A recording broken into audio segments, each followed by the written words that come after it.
Mesdames et messieurs, la nuit dernière, le pouvoir a été détruit.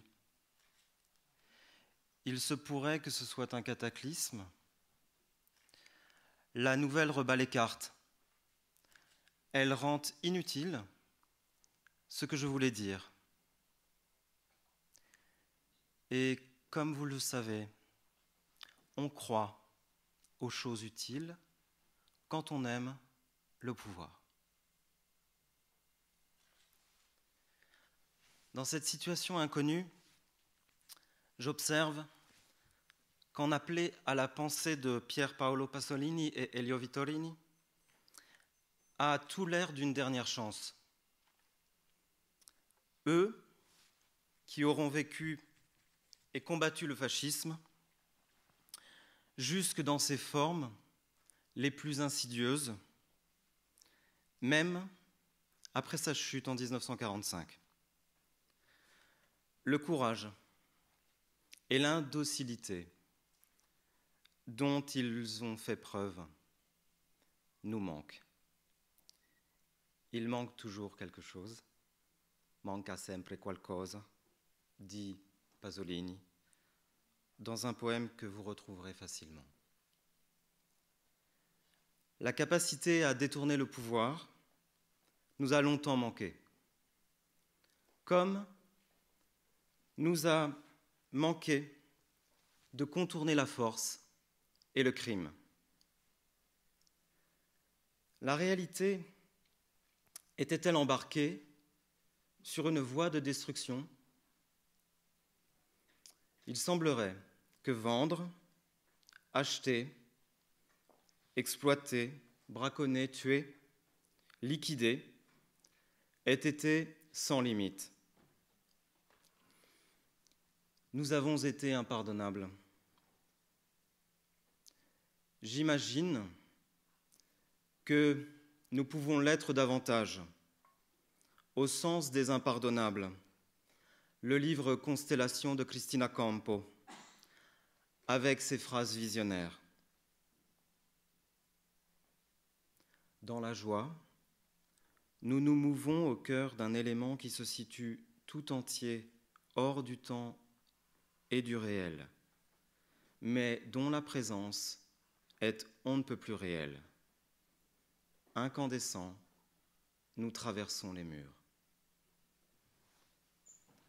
Impardonnables, Vittorini et Pasolini le sont, mais ils n'ont pas le même rapport au sacré. Elio Vittorini a désacralisé le sacré, figé, quand Pasolini a resacré la vie pour désacraliser le pouvoir. À sa manière crue, Pasolini renoue avec la geste christique en plongeant son écriture et sa caméra au milieu des faubourgs de Rome et des corps violentés. La société italienne, sur une plage d'Ostie, dans la nuit du 1er au 2 novembre 1975, a répondu qu'elle avait entendu son message. L'assassinat de Pasolini est une réplique politique. Après cela, les affaires reprendront. La contestation aura l'air anecdotique. Un pays tolère et persécute pendant 25 ans un artiste homosexuel, possédé, comme il le dit lui-même. Mais la tolérance atteint ses limites. La fin de Pasolini m'évoque celle d'Ossip Mandelstam et sa mise à mort dans les camps staliniens. Ce n'est pas un hasard si l'épigraphe de Pétrole reprend la phrase bouleversante du poète russe « Avec le monde du pouvoir, je n'ai eu que des liens puérils ».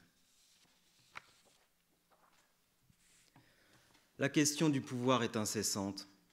Il n'est pas un endroit de la vie où sa présence ne s'introduise dans les plis, les angles, face à nous et dans notre dos, avec nous, contre nous. Une attitude ordinaire consiste à fermer les yeux. interroger le pouvoir en le fixant reviendrait à ne plus dormir. La solution de croire à ce qu'on nous dit et ce qu'on nous dit de faire est plus facile. Pasolini a une analyse précise du pouvoir qui mène la ronde, du moins qui la menait jusqu'à la nuit dernière. En juillet 1962, dans la revue Vie Nuove, il écrit « Car un Italien bourgeois moyen ne dispose pas des outils pour comprendre une âme par lui-même. Tout lui a été dit, imposé, suggéré, consacré. Il renonce a priori à son autonomie de jugement. Alors, quiconque n'a pas la sûreté intérieure de la raison hésite, croit à la lumière trouble et inopinée du miracle, de la tératologie. Qui sait? Qui m'assure que? C'est sur ce qui sait, qui m'assure, que repose la psychologie de ma nation bourgeoise, déshabituée qu'elle est, depuis des siècles, de s'assurer par elle-même, d'avoir la moindre confiance dans l'initiative de sa propre raison.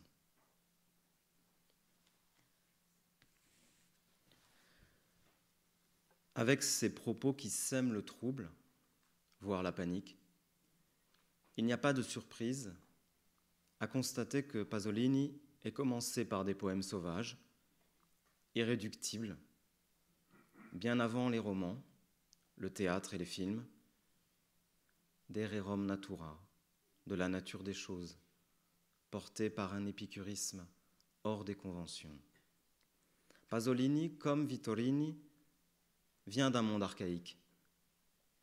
À une génération de distance, dans des sphères intellectuelles distinctes, ils incarnent, tous les deux, un archaïsme sensuel, tour à tour, semeur généreux et cueilleur ardent, nourri des dialectes du Frioul et de la Sicile.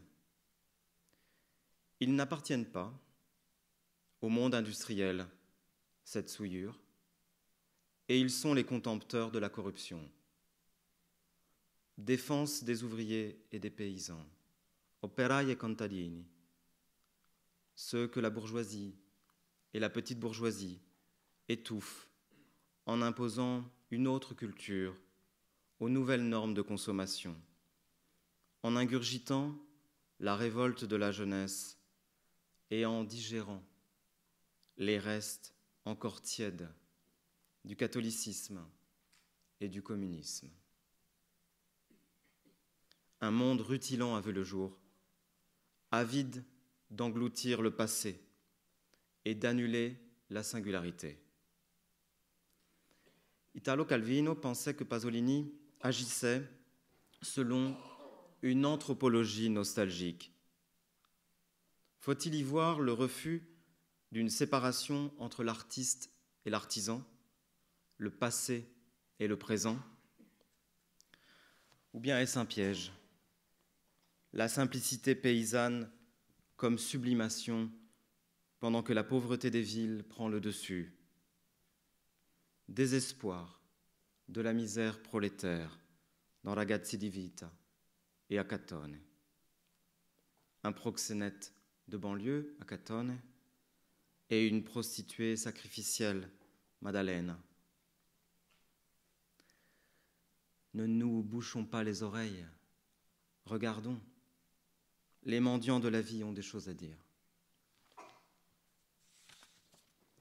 Pasolini est traversé de vibrations contraires. Les mécréants et les raffinements du style, les provocateurs et les illuminés, la trahison et la sainteté, l'histoire de l'art avec Roberto Longhi et Anna Banti, mêlée au décadentisme, la naissance d'un narcisse tourmenté, et la dureté de la chair des hommes. Elio Vittorini emprunte d'autres courants, moins maniéristes, inventant sa langue scandée et circulaire, biblique en quelque sorte, un autodidacte qui traduit la réalité sicilienne dans ses tensions et son utopie. Pasolini et Vittorini sont comme deux frères étrangers et farouches, Janus bifront, un visage tourné vers le passé, l'autre vers l'avenir, colère et bonté, scandale et grâce, deux artistes qui refusent les compromis et leur lâcheté. Pasolini a perdu son frère Guido, partisan communiste tué par une milice pro-communiste le 12 février 1945 à Cividale, dans le Frioul oriental. Par amour pour son frère sacrifié, par mysticisme catholique, comme dans le poème L'Usignolo della Chiesa Cattolica, Pasolini défend la maison brûlée de l'Italie, les rythmes frioulants, la splendeur suave et sèche de sa jeunesse. Vittorini a lui aussi perdu Guido, son fils aîné, de 27 ans, mort en 1955, et cesse d'écrire pendant plusieurs années. Pasolini et Vittorini, indociles, accaparés par la solitude et la pauvreté et la violence italienne. Ce pays incrusté dans leurs nerfs, fiché dans leur sang. Ils n'auront pas été capables de s'en détacher, comme une douleur, mais impossible à subir, une sensation mortelle qu'il fallait transformer en combat, sans appartenir à une communauté, réfractaires qu'ils étaient au groupe et au clan, parti communiste italien inclus. La lutte dépasse le cas de l'individu, sinon le combat est entaché. Mais l'être ne peut finir absorbé, mélangé, recraché par l'ordre social. Aller-retour de la conscience parmi les mondes opposés. La rage politique de Vittorini n'est pas mystique. Il le laisse entendre dans le numéro 7 de la revue Il Politecnico qu'il fonde en 1945. J'ai cessé de croire à la divinité du Christ, mais c'est pour croire de plus en plus à son humanité. Sans pouvoir excessif, Vittorini ajoutera plus tard lucide, les hommes, ces merveilleuses créatures, vivent la plupart du temps avec une conscience puante. Vittorini sait qu'agir sur la réalité humaine se paie cher.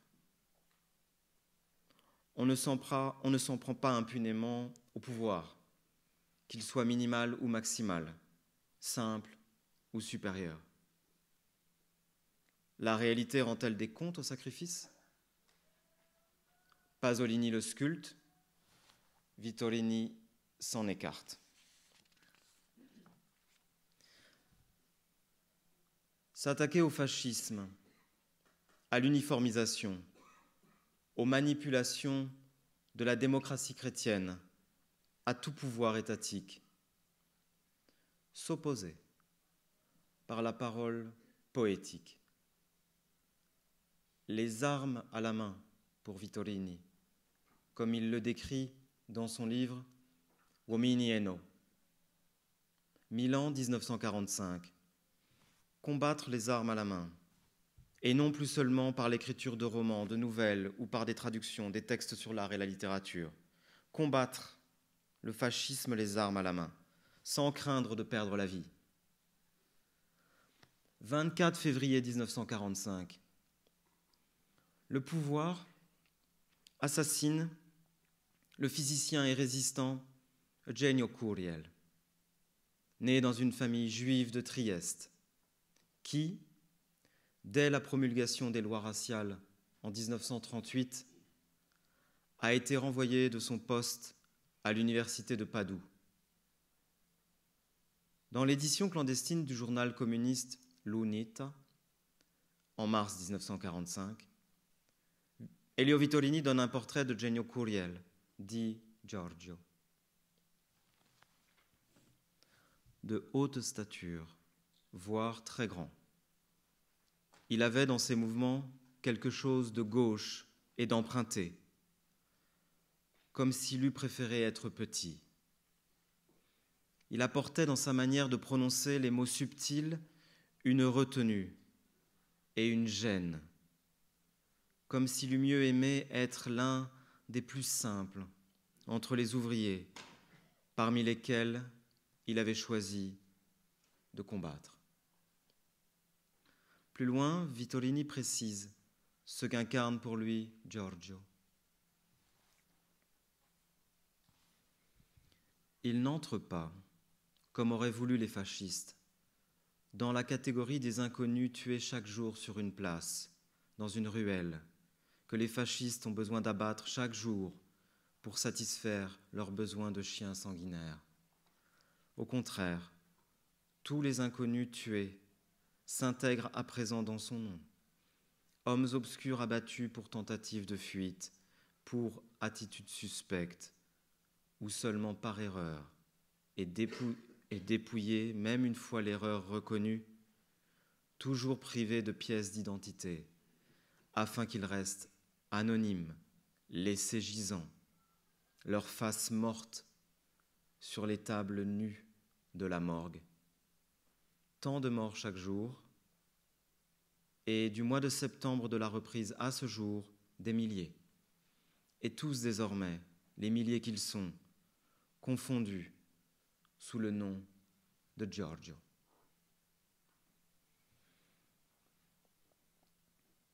Aujourd'hui, en Ukraine, à Gaza, en Haïti, au Yémen, en Syrie, au Soudan, dans la région éthiopienne du Tigré, en Birmanie et ailleurs, des civils par dizaines, venant grossir les rangs des personnes tuées, des centaines formant des milliers de gisants, tués sous les bombes, les drones, les missiles, la famine, autant d'actes perpétrés contre le droit international, la tyrannie étant partout chez elle.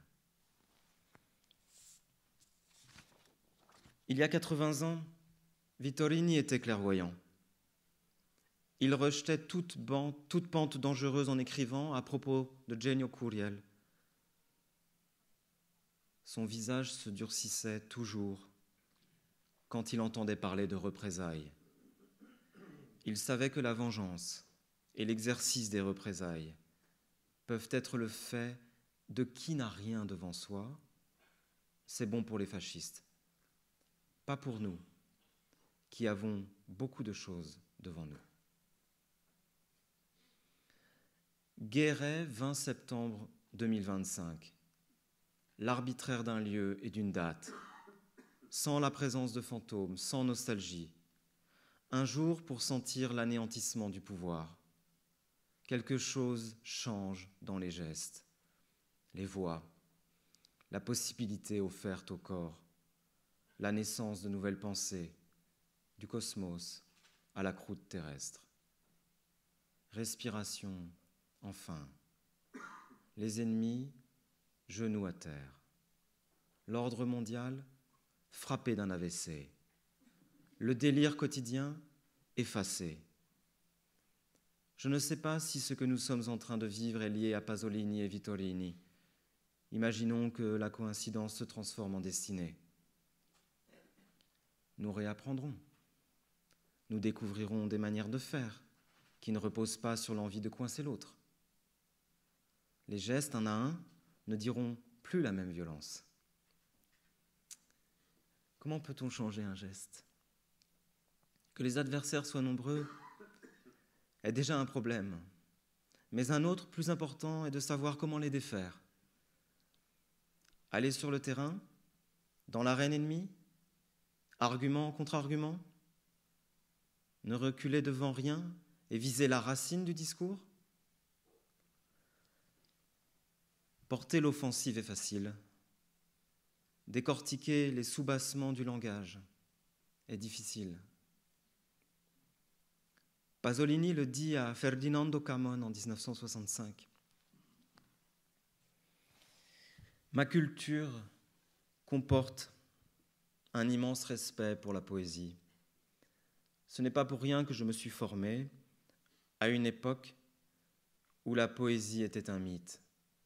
Décadentisme, hermétisme, poésie pure, poésie avec un P majuscule. Mais j'ai dû me contredire, précisément parce que, sur le plan historique, la poésie était devenue un mythe qu'il fallait démystifier. C'est pourquoi, par un effort de la volonté, j'ai réagi contre moi-même, en ramenant la poésie à des formes utilitaires qui, je le répète, sont dues à un effort volontaire, à une lutte historique quotidienne. Quelles sont les formes utilitaires dont il parle? Je voudrais lui demander qu'il développe. Est-ce que ce sont des formes utilitaires qui sapent le pouvoir, le contournent? Et maintenant que le pouvoir a été rayé de la carte la nuit dernière, qu'allons-nous faire? Les livres de Pasolini et de Vittorini seront-ils encore utiles? Ou bien continueront-ils, ces livres, à suivre des circuits souterrains pour nous contredire? Le voici le respect totémisé, que l'aigreur de tous bords appelle de ses voeux. Cette vénération culturelle qui fossilise la pensée, devenue stérile, malsaine, encombrante. La disparition du pouvoir a pour effet premier d'ôter de la conscience les obligations imposées par le culte du bon goût. Ce venin, neutralisons-le en abandonnant sur les trottoirs des villes les ouvrages des maîtres anciens, lectures fléchées, œuvres complètes de Platon, de Thomas Mann ou d'Alessandro Manzoni, rabâchées dans les cervelles des élèves italiens. Pourquoi l'institution ne fait-elle pas lire l'Ala Romano ou Vincenzo Consolo et sa Ferita dell'Aprile? Comme le pouvoir a disparu la nuit dernière et que nous sommes libres de nos digressions, je m'en voudrais de ne pas contrer l'école avec quelques lignes de Consolo dans La blessure d'avril, ce moment où il parle de Jésus et dessine son portrait sans dolorisme. Jésus, dans le cercueil de verre, vrais cheveux, vraies dents, si noirs et si noueux qu'il semble tirer du tronc d'un olivier sarrasin. Il ressemble à un homme des côtes de Parisis, nourri de sardines et de chicorées, et séché au soleil. Cet homme-là n'est-il pas plus vivant que les banquets philosophiques de l'Antiquité, les montagnes magiques et les fades fiancées de Lombardie? Parler du pouvoir, l'évoquer avec la netteté de qui se sait attendu au tournant. Nous n'évoquons jamais le rapport de force entre un individu qui parle et un auditoire qui l'écoute. Nous ne mentionnons pas le déséquilibre. Et que dire de l'insatisfaction, de l'étonnement qui vire au désaccord, de la déception, de cette distraction chronométrée avant de continuer la vie ailleurs et d'oublier ce qui a été prononcé. Mais la parole bataille devant le pessimisme désespéré. Si nous avions combattu au lieu de laisser filer les choses le monde ne serait pas dans cet état. Le discours a tué les actes. Et pourtant, les arcades du temps nous portent encore. Que voyez-vous ce matin? Que pensez-vous de l'éradication du pouvoir quand, depuis 2 jours, nous ne cessons de parler du pouvoir réel et symbolique, d'un artiste qui s'est opposé à la domination de l'État sur l'individu? Que penserait Pasolini de ce qui nous arrive? Signerait-il encore ces mots dans Écrit corsaire, 30 ans après la disparition du fascisme, disparu mais pas détruit? J'écris pouvoir avec un P majuscule parce que, sincèrement, je ne sais pas en quoi consiste ce nouveau pouvoir et qui le représente. Je sais simplement qu'il existe. Je ne le reconnais plus dans le Vatican, dans les grands démocrates chrétiens, ni dans les forces armées. Je ne le reconnais pas davantage dans la grande industrie. En ce qui me concerne, elle m'apparaît plutôt comme un tout, industrialisation totale, et même comme un tout non italien, transnational. Inutile de se dérober, nous y sommes. La robotisation transnationale au service de la guerre. Messianisme et fascisme lancés pour une danse macabre, dont le peuple est la cible, ce peuple dont tout le monde parle en croyant le connaître. Le peuple n'existe pas. Il est un alibi, la béquille sur laquelle le pouvoir s'appuie pour forger ses lois.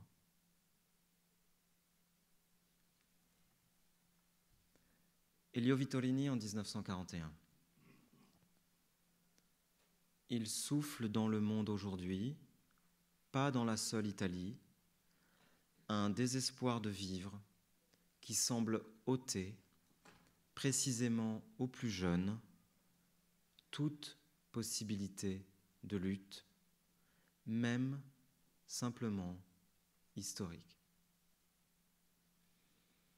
Il écrit ces mots dans Conversation en Sicile, livre censuré à l'unisson par le Vatican et les fascistes.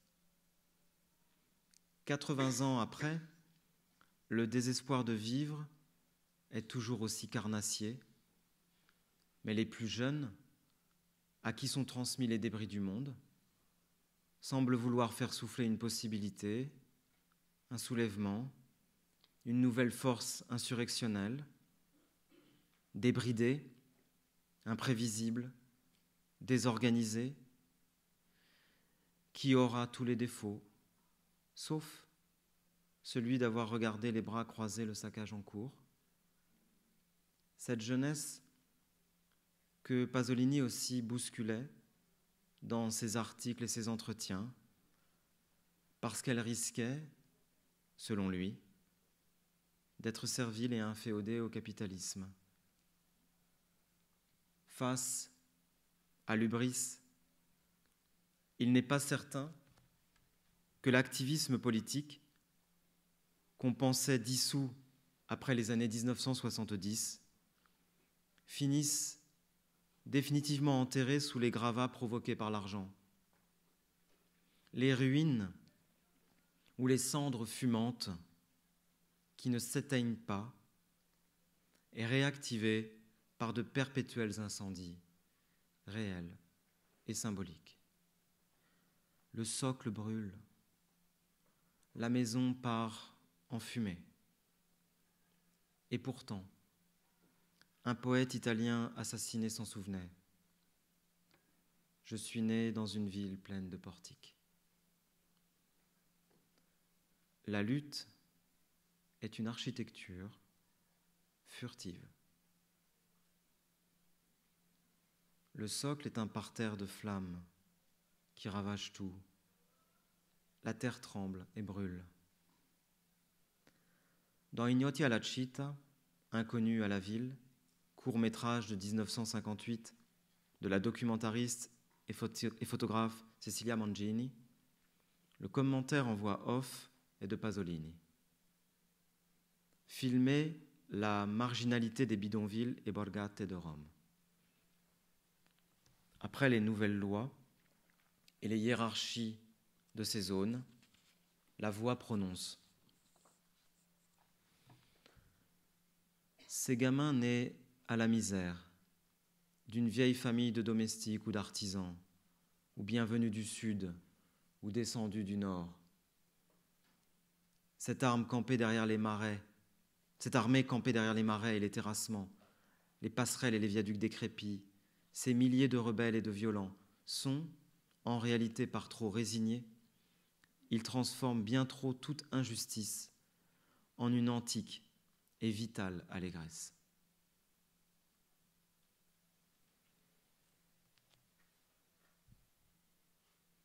Le socle tremblera d'allégresse. Les flammes ne vaincront peut-être pas l'ensemble de la réalité intérieure. Quelque chose de vital et d'antique se déplacera. À 37 ans, Pasolini parcourt son pays. Il arrive dans les Pouilles au mois de juillet 1959. Écoutons-le une dernière fois.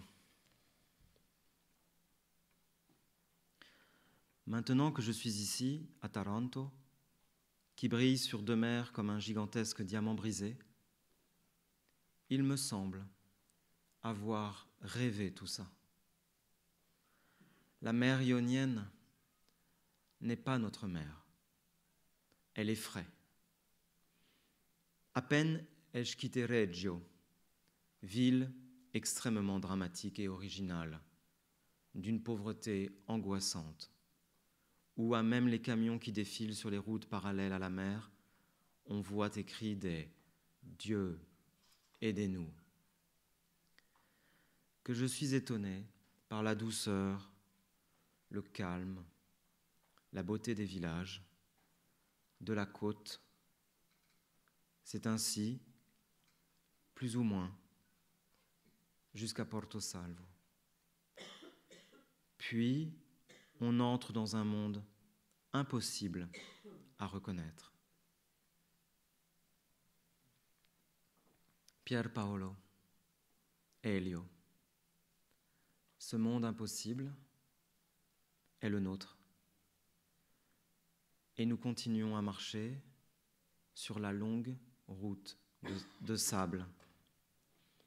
À nous aussi, il nous semble avoir rêvé de dunes infinies et de la destruction du pouvoir.